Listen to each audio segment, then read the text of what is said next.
Today, my friends, we are going over the Forest King, one of the best support frames in the game. I'm talking none other than Oberon or Oberon Prime, whichever one you prefer. He's still the king of armor stripping.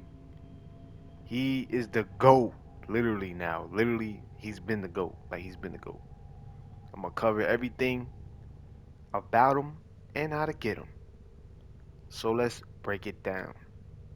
Feel free to skip to the build part if you already know how to use them and whatnot. Just feel free to skip to the builds.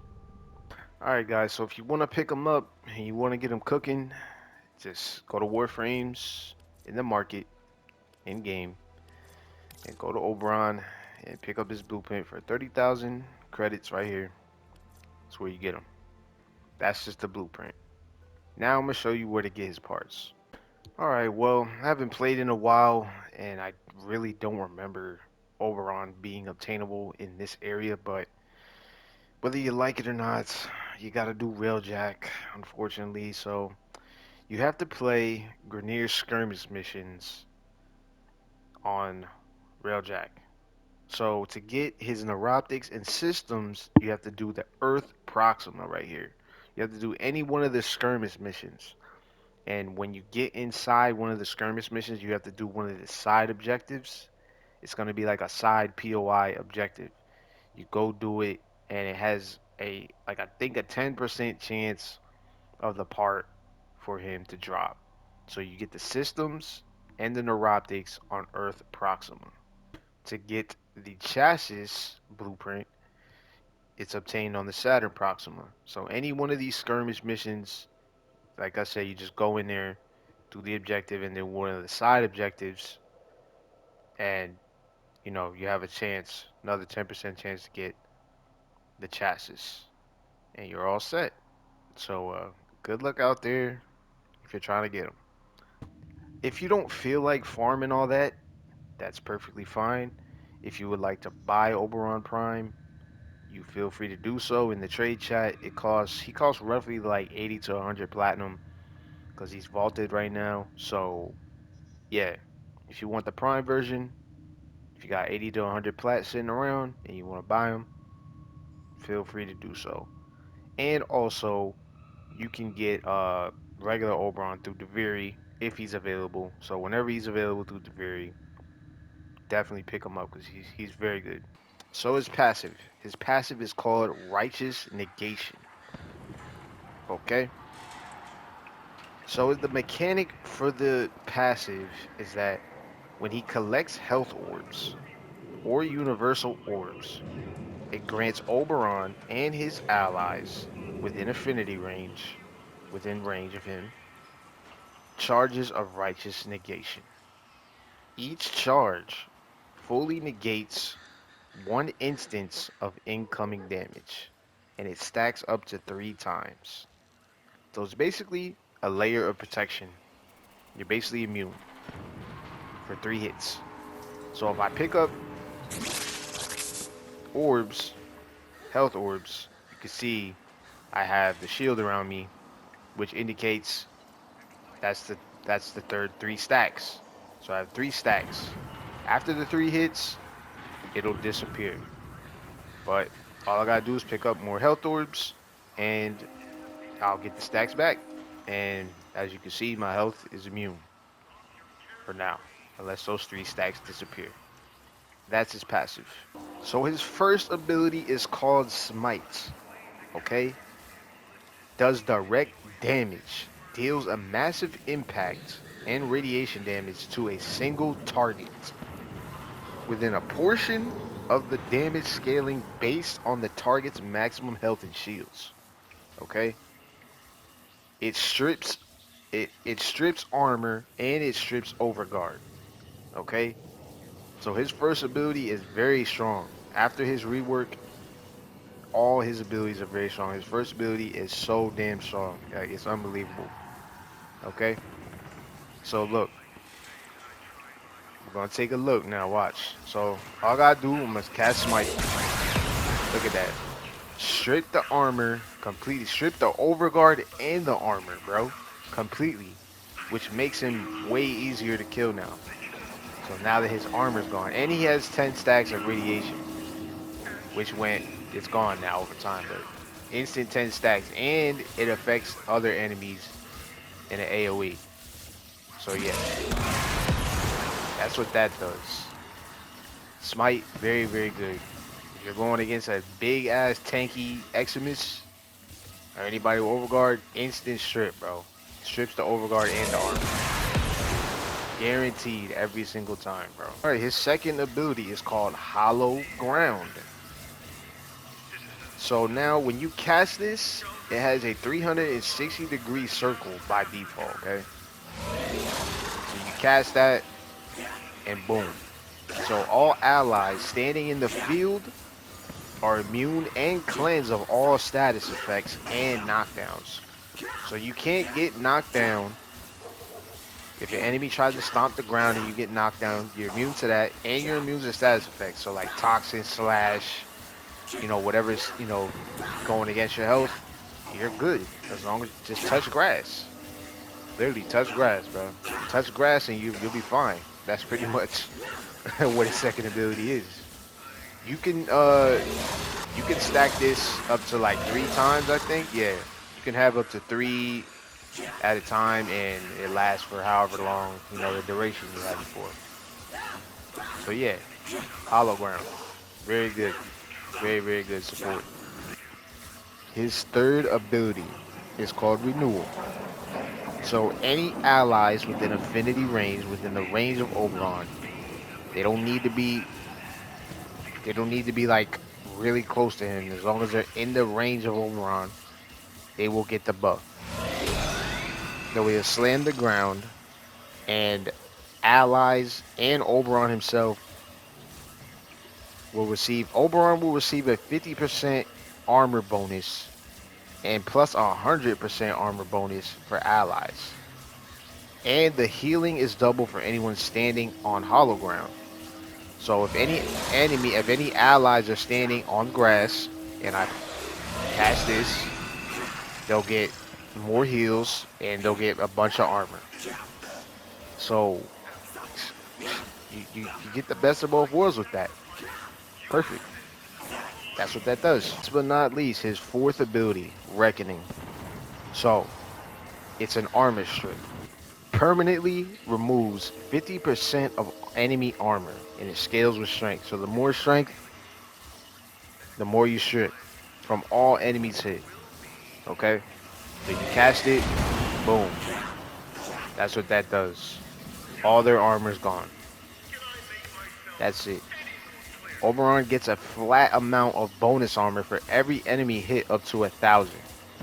So after 1,000, that's like the max armor you get for every enemy that's hit. Up to 1,000 cap, so you get even more armor. So that's that. That's his fourth. Here is the basic star chart build. You can go with Dreamer's Bond or Corrosive Projection, whichever two you got. If you don't got it, those, then just Dreamer's Bond is fine. Continuity, Duration, Vitality, Stretch, Equilibrium. If you don't got that, everybody should have this. But if you don't got that, just work with something.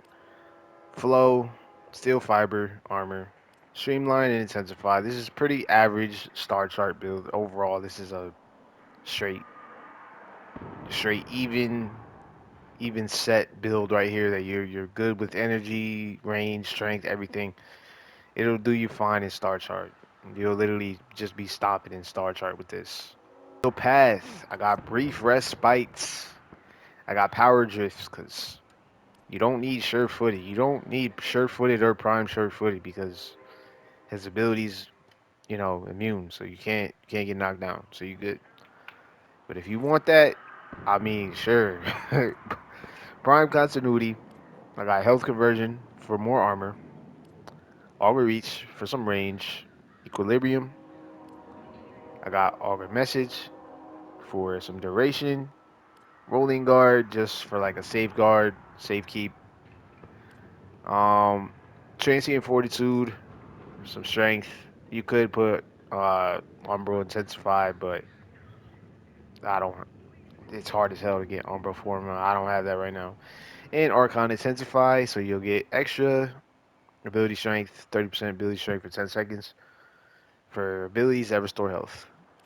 And the arcanes, I have arcane battery on, so I don't need any flow. So anytime I have a bunch of armor, I'm just gonna get a shit ton of energy with the armor, so it works perfect. Arcane battery is great. And universal fallout. This shit took me damn near a month to get max, bro. This is very hard to get, bro. But if you don't have it, you could use shit. I think Mo Augmented or something like that. I think you could. What can you go with? Not Mo Augmented. Yeah, you could go with Mo Augmented or it's I think it's what the hell? What is that shit called, bro? Impetus. You can use Impetus. You can use Max Arcane Impetus if you don't have Fallout. Arcane Impetus will do just fine because his abilities do radiation damage. So yeah, but yeah, this is perfect. Arcane Universal Fallout is like made for him, bro. But yeah, that's still path build. All right, man. Here I am. Survival. Still path in the void. So this is the loop. This is how you play him, right? To show you the loop and how to play him. So you cast 2. Immediately cast your 2, bro. Cast the grass. Put the grass on the damn floor, bro.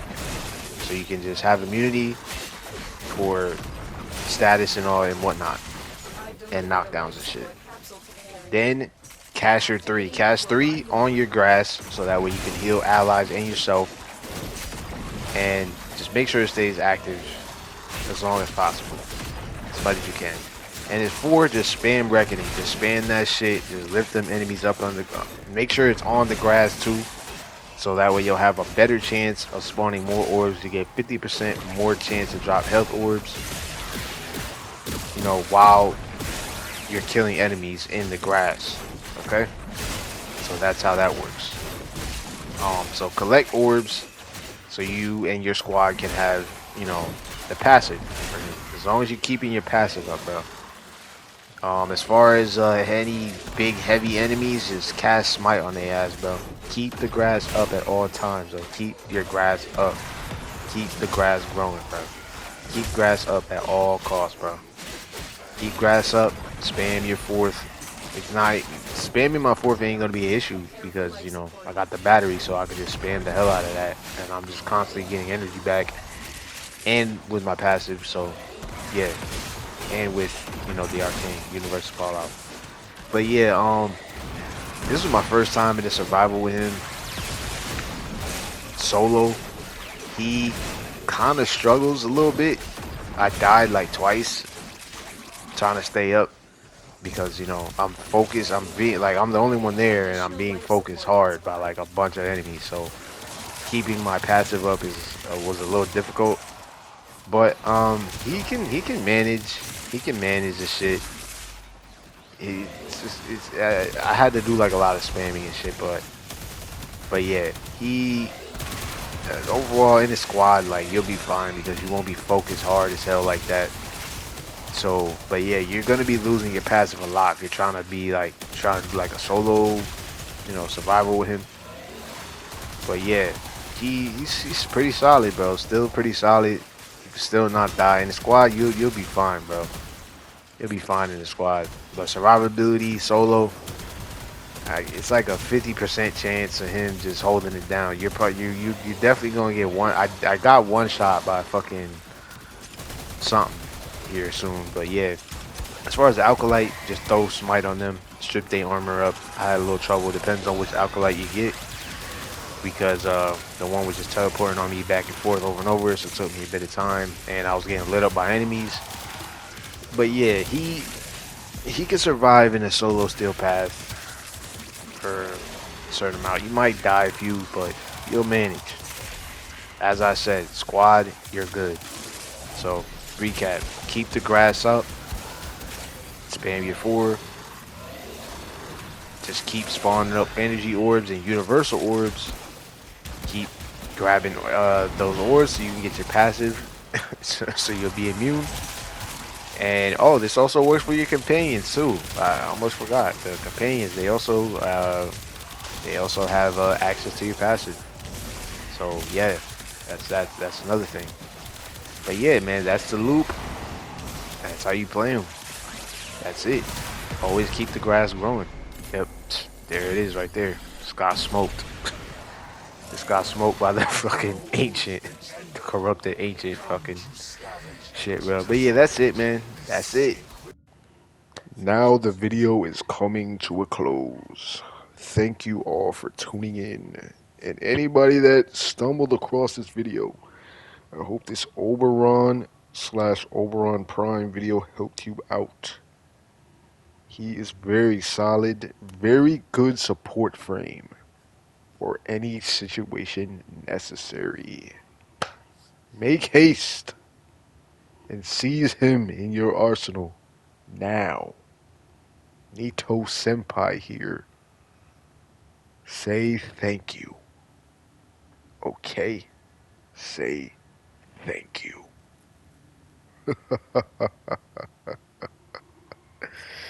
Alright, but yeah. That's him. That's the build, set up all that shit. You feel me? Like, sub. Let me know what I should cover next. Any frame that I might have, or weapon, or whichever, man. Anything you need help with, man. I'll be glad to answer, bro. Nito Senpai. Catch you in the next.